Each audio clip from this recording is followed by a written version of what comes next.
7 new and cool advancements were added into Minecraft. Hello there, Ray here. We also got changes to the heavy core block, breeze charge collision, and item stacking beyond 64. Let's check this all out in detail while the subscribe button hopes to get rid of its red color.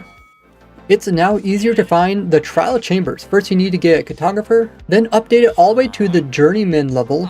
Then you'll get the chance of giving different types of explorer maps, including the new trial chamber map. And when you purchase one of these, it'll show you where the nearest trial chamber is by using the map. You can see there's one that's just a little bit in this direction from me.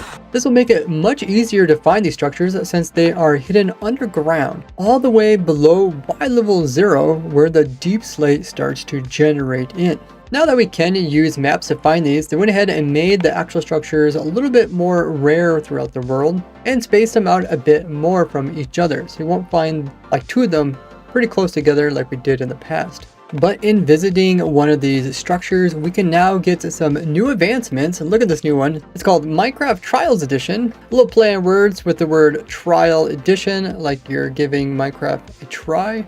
And in the advancements tree, you can see you get this one just for stepping foot into a trial chamber. And you can get another new advancement by deflecting a breeze wind charge back at the breeze and killing it. This is called blowback. Kill a breeze with a deflected breeze shot wind charge. Reminds of one where you reflect the fireball back onto the gas to kill it. Unlocking a vault for the very first time using the trial key will also get you another new advancement. This is called Under Lock and Key. Very cool, since you have to use the key in order to actually access the loot. And if you launch yourself up 8 blocks with a wind charge, this can be easily done by crouching and jumping and clicking at the exact same time. You'll get another new advancement, which is this one here, which is Who Needs Rockets? A cool way to teach players that they can actually go pretty high using wind charges if they time it correctly. And also indicating that you don't really necessarily need to have a elytra or rockets to boost yourself up a decent amount. There's also advancement related to the mace, and that is doing at least 50 damage when it comes to using it.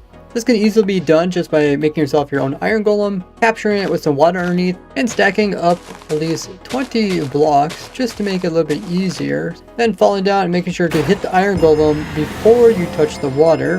This gets you the new advancement, Overkill. Deal 50 hearts of damage in a single hit using the mace. And since the iron golem has 100 health, you can easily hit over it. And if you ever miss, you can always come in and repair the iron golem and try again. Another great advancement to encourage players to use a mace how it was intended to be used. And does remind me of an old advancement where you'd have to do a certain amount of damage using a sword. That advancement was removed from the game a while ago, so it's great to see a similar one being brought back.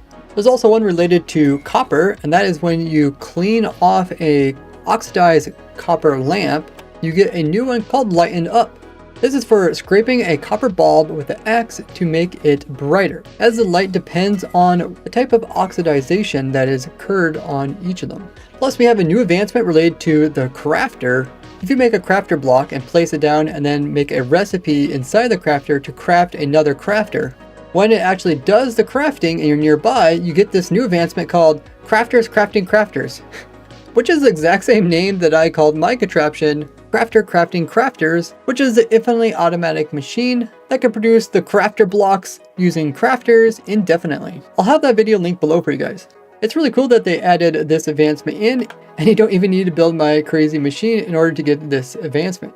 But once again, it's great to see them encouraging players to use the new blocks at least one time through the use of advancements. And all 7 of these new advancements can be found here in the Adventure tab.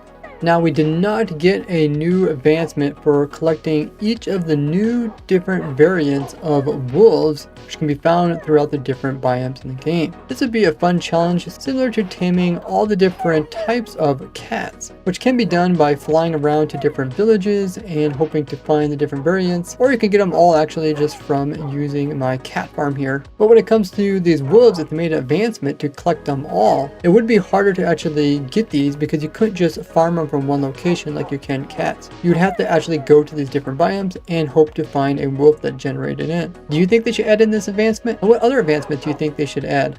The next thing they added in was this little thumbs up button under the YouTube video. If you click it, it'll do wondrous things. Now the heavy core does have some cool properties, like it has high blast resistance so it doesn't get destroyed by explosions. This means it can be used like ender chest to prevent the explosions from going outwards if something is centered directly on it. But this only stops block damage and not damage to mobs and entities. But it also has some odd characteristics, such as if you place it down and try to mine it, it didn't matter what type of tool you're using, nothing would mine it up fast. Haste would help though, so you could literally punch it at the same speed a netherite pickaxe could be used on it. So now it's supposed to be more efficient to use a pickaxe in order to break them, but it seems that it is the same speed as using your hand still. But they did make it so that they break faster than they were before. Also, the core was really easy to break with water, or push it with a piston to break it. So now you can go ahead and waterlog them, and liquids won't flow in and break them. But I just found a simpler way at breaking them down. If you just put a hopper underneath of them, and then you shift click some lava directly onto them, it will destroy them, but they do break as an item, and the hopper is fast enough to pick them up before they get burned by the lava. Now instead of breaking by getting pushed by piston, they now get pushed along with pistons, which is really cool, meaning that you can now have a block on flying machines that can't get destroyed by TNT, but also can be pushed by pistons similar to ancient debris. Plus it has this unique hitbox. And to try to get a similar type of explosion-proof block that has unique hitboxes, you'd have to waterlog stuff. And if you guys seen my previous flying machines that move water around, you know how messy it can be. Now they said they added in so we could go ahead and rotate these heavy cores, but it seems that the texture always ends up with the dark shaded side on the same side. When it's placed as a block, it is the exact same size as a mob head. So you could use this in some more aesthetic builds, although this thing is very difficult to get, being only a 2% chance of acquiring it from a vault loot. And despite the mace not being a sword, you could break down cobwebs really fast, which is not intended because normal things would be really slow. It's only the swords that are really fast. So the mace can no longer do that. Carpets that were on top of powder snow used to reduce fall damage completely as if you would fell into the actual powder snow. But in the last snapshot, they all of a sudden weren't working. This apparently wasn't intended because they went ahead and decided to fix it. So once again, it's another great option for coming in one-hitting mobs and taking no fall damage if you happen to miss the mob. Although powder snow is pretty expensive compared to just getting some water. And the mace's subtitles when smashing stuff will no longer look like code.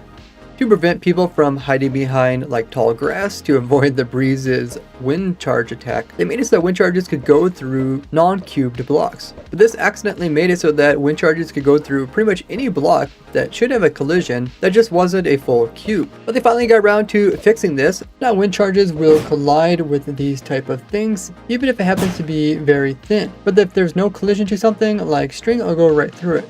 With changes in the last snapshot, they accidentally made it so Breeze's wind charges got all glitchy like this. Even though the wind charges are being stored up over here, we can't really see that. Instead, they still appear that they're leaking and going this direction, even though this is just all a visual bug. And this is my machine that can one-hit any mob automatically, without even needing the player using a mace. We made some new versions of it, so look forward to those videos coming up. They also fixed the shuttering when it came to the player punching wind charges, either of their own or from Breeze. The data pack that Minecraft uses to run also had to get updated with all the different things needed in order to pull up these new advancements. There's also changes to the commands for inline loot values, loot tables, storage number provider, set lower as well as set written book pages for the function command, and toggled tool tips. Item predicate arguments also got updates, including item subpredicates, entity subpredicates, where stuff like wolves, cats, and frogs, which have different variants, can all be organized more easily. They also reorganized the food, so you can modify the different properties that food gives you. They also implemented in max stack size, so you can change how big a stacks items can be in Minecraft, as well as max damage, how much damage can be done to an item before it breaks. Items can also be made fire resistance using commands, as well as you can give individual items the different color names to show how rare they are. You also can set any type of block or item in the game to make it a tool, special tags so that those tools will work on certain things. This is all great for map makers, so they have a lot of options when building custom worlds. A problem just during the snapshots is that the Silk Touch and Fortune books were accidentally removed when it comes to the enchanted books here in the creator menu. But this was just one of a couple different enchanted related bugs that made it in during the snapshot. Other ones were enchanting tables could give you enchantments which you normally can't get, like Swift Sneak and Soul Speed. Bane of Arthropods enchantments will now continue to work on arthropod related mobs, and Impaling has been fixed to work once again on aquatics. the unbreaking enchantment, all of a sudden it wouldn't work on items which had the unbreaking tag. This is a special tag that you can put on with creative just so it never breaks. Now these two are compatible again. They fixed a number of bugs related to the visualizations throughout the game. There was also 2 crashes in the previous snapshot related to item modifiers. Now join me in testing out all these cool changes over at my testing server. You can find the IP on my Discord, and I'm also live streaming this over at Twitch, links down below. Otherwise, you can check out this playlist about other crazy things in the game of Minecraft, and I will see you guys all very, very soon. Bye-bye!